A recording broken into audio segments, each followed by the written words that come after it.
Assalamualaikum warahmatullahi wabarakatuh.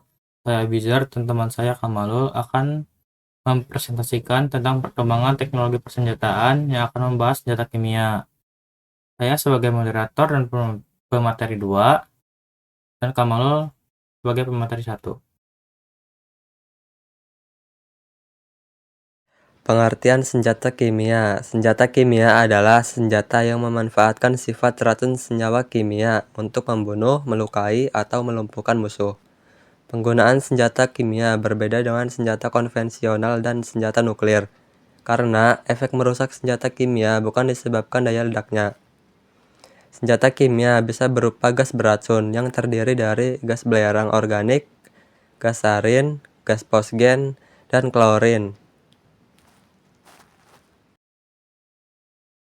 Perkembangan senjata kimia. Senjata kimia memiliki sejarah yang sangat panjang, dimulai dari penggunaannya dalam bentuk yang sangat sederhana di zaman kuno hingga menjadi senjata mematikan dalam peperangan modern. Yang pertama, di zaman kuno, sejak ribuan tahun yang lalu, manusia sudah mengenal cara memanfaatkan racun sebagai alat perang. Racun sering dioleskan pada ujung panah atau tombak agar luka yang ditimbulkan lebih mematikan. Bahkan dalam beberapa peradaban digunakan pula tumbuhan beracun sebagai senjata. Bangsa Yunani kuno diketahui pernah membakar belerang untuk menghasilkan asap beracun yang diarahkan ke dalam benteng atau gua dengan tujuan mengusir musuh dari tempat persembunyiannya.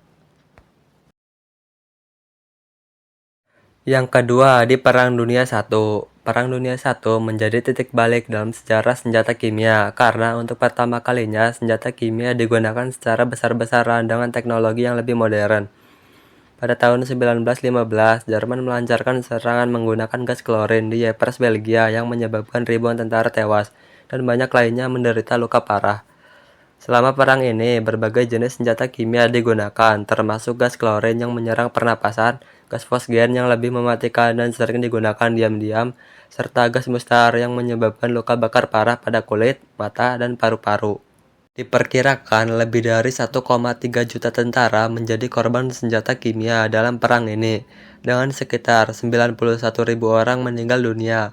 Walaupun jumlah korban sangat besar, senjata kimia ternyata tidak menentukan hasil akhir perang, namun meninggalkan trauma mendalam yang membuat dunia mulai menyadari betapa berbahayanya senjata ini. Yang ketiga, pasca Perang Dunia I. Setelah perang berakhir, masyarakat internasional segera menyadari perlunya aturan yang lebih tegas untuk mencegah penggunaan senjata kimia di masa depan.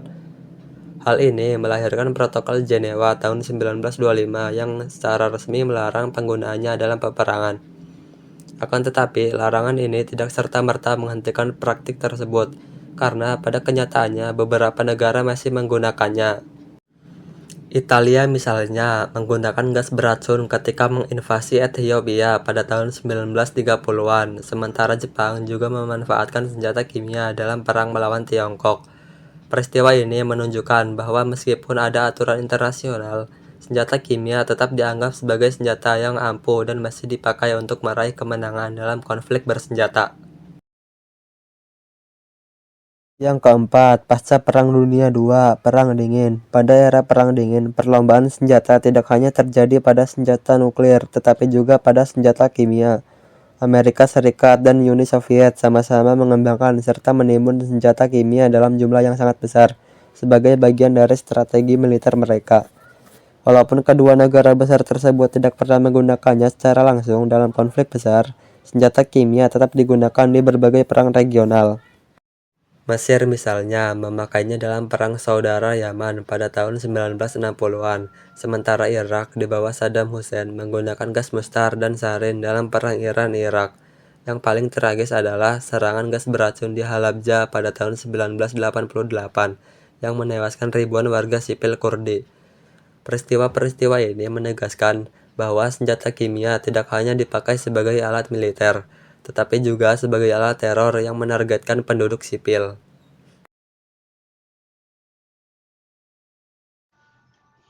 Jenis dan dampaknya. 1. Gas tersedak, contohnya klorin, fosgen yang banyak dipakai pada Perang Dunia. Dampaknya menyerang saluran pernapasan, menyebabkan batuk, iritasi paru-paru, sesak napas, dan dapat berujung pada kematian akibat paru-paru terisi cairan. Yang kedua, gas mustard atau senjata lepuh, contohnya mustard sulfur. Pertama kali digunakan di Yevpraksia 1917 oleh Jerman. Juga dipakai Irak terhadap Kurdi di Halabja tahun 1988.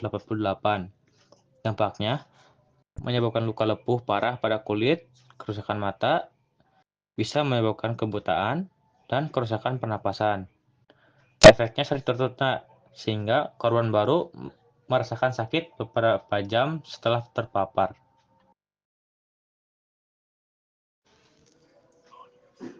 Gas saraf, contohnya tabun, sarin, somad, FX. Sarin dipakai pada perang Iran-Irak dan serangan Aum Shinrikyo di Tokyo tahun 1995. Dampaknya mengganggu sistem saraf dengan menghambat enzim asetikolinesteerase. Gejalanya mulai dari penyempitan pupil, keluar air liur berlebihan, kejang, lumpuh otot, hingga kematian akibat gagal nafas. Sangat mematikan walau dosis kecil.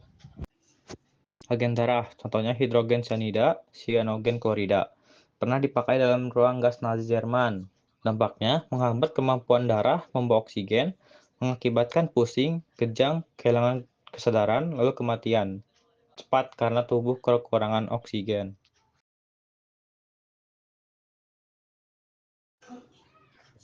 Agen menyebabkan muntah atau iritasi, contohnya gas CS, BZ, gas air mata dipakai aparat untuk mengendalikan massa, bukan dalam perang besar.